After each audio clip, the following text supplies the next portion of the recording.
Bismillahirrahmanirrahim. Assalamualaikum warahmatullahi wabarakatuh. Perkenalkan, di sini nama saya Zahra Nurjana Usmani dengan PM 10.111.8042 dari Fakultas Kedokteran Unisba. Di sini saya akan menjelaskan dari hasil penelitian saya dengan judul gambaran karakteristik dan faktor risiko terjadinya speech delay pada anak di klinik Tanaya pada tahun 2023.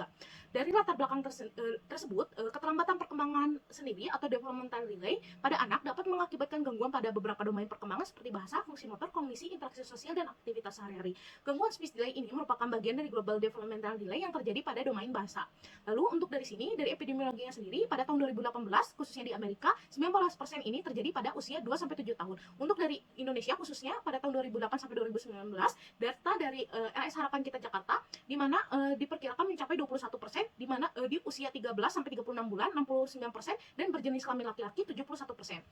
Dari latar belakang ini, keterlambatan bicara juga memiliki efek serius yang penting bagi perkembangan pribadi, sosial, akademis, dan oleh karena itu diagnosis dan intervensi dini ini sangat penting.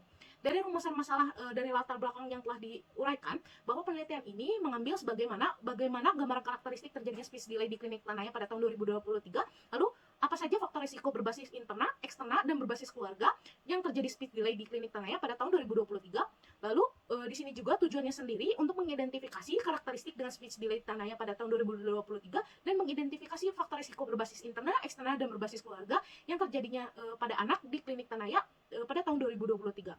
Lalu faktor yang dapat mempengaruhi keterlambatan bicara ini berkaitan internal dan eksternal. Untuk internal ini yang mempengaruhi anak dengan keterlambatan bahasa berkaitan dengan genetik, cacat fisik, disfungsi neurologis, kelahiran prematur, dan jenis kelamin. Untuk faktor eksternal ini keterlambatan meliputi urutan anak, tingkat pendidikan, status ekonomi, fungsi keluarga, dan bilingualisme atau menggunakan multiple bahasa. Dari karakteristik dasarnya sendiri yang dilihat ini adalah usia, jenis kelamin, pekerjaan orang tua, pendidikan, urutan anak, dan keluhan utama orang tua pembawa pasien.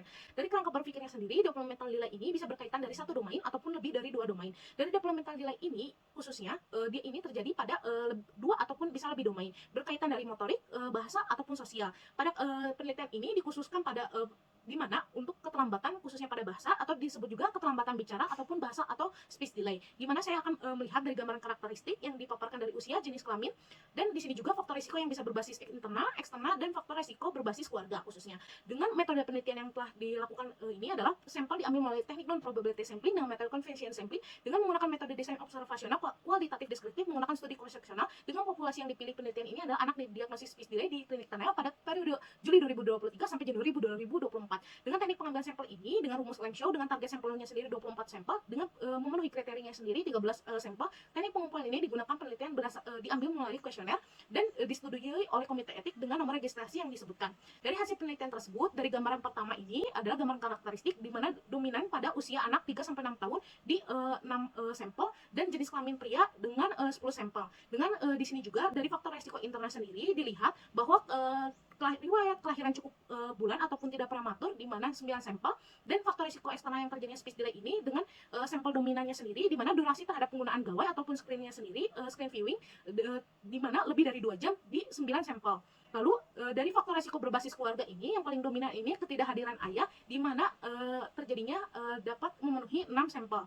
Dari hasil kesimpulan tersebut, di mana gambaran karakteristik dan faktor risiko, di mana yang pertama ini terkait sebagian besar dari speech delay di klinik Tanaya ini dengan subjek penelitian berusia 3-6% dengan dominan jenis kelamin laki-laki dan berdasarkan kedua urutan kelahiran anak. Untuk berdasarkan faktor risiko internal ini memiliki subjek penelitian dengan riwayat cukup bulan dengan faktor risiko eksternalnya sendiri dengan onset 2 jam dominan di 9 sampel. Lalu berdasarkan risiko berbasis keluarga ini adanya ketidakhadiran ayah.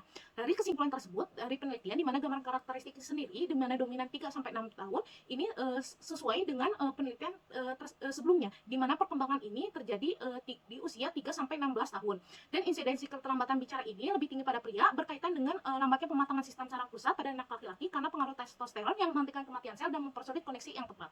Lalu kesimpulan yang kedua ini berkaitan dengan faktor risiko internal di mana faktor risikonya ini lebih dominan pada usia yang dominan pada tidak prematur, di mana faktor risiko yang signifikan pada prematur ini menyatakan bahwa keterlambatan maturasi fisiologis neurologis yang disebabkan oleh prematurasi ini bisa merusak aspek plastistik saraf yang sangat aktif pada periode sehingga mengubah perkembangan beberapa aspek termasuk bahasa. Sedangkan untuk faktor risiko berbasis eksternal ini sebanyak 9 orang bahwa penggunaan gawai ini lebih dari 2 jam ini di mana penelitian terbaru dari hasil penelitian tersebut MRI cerebral fungsional menunjukkan hubungan antara peningkatan penggunaan layar penurunan integritas mikrostruktur saluran brainwave matter yang mendukung keterampilan bahasa dan literasi. Lalu untuk faktor risiko berbasis keluarga terkait dari kehadiran orang tua, terutama ayah, dapat memainkan peran penting dalam perkembangan bahasa anak.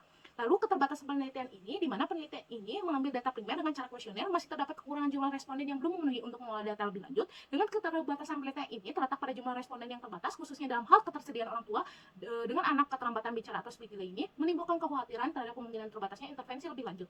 Untuk saran akademis ini, yang dimana peneliti ini menyarankan pertama ini dilakukan penelitian lebih lanjut dengan sampel yang lebih besar dan lebih representatif untuk mendapatkan hasil yang lebih valid, dan dilakukannya analisis lebih lanjut untuk menilai hubungan antara faktor-faktor yang meningkatkan risiko terjadinya speech delay. Dan secara saran praktis ini, salah satunya ini pemberian edukasi kepada orang tua mengenai pengaruh dampak paparan gadget pada perkembangan anak dan faktor risiko keluarga terhadap perkembangan bahasa anak.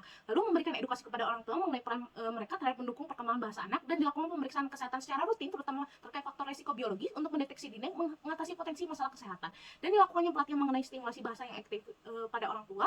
Dan di sini juga mendorong partisipan khususnya keluarga dalam proses terapi bicara anak dan speech delay. Lalu mungkin sekian dari pemaparan dari hasil penelitian saya. Mohon maaf bila ada kekurangan. Alhamdulillahirabbil alamin. Wassalamualaikum warahmatullahi wabarakatuh.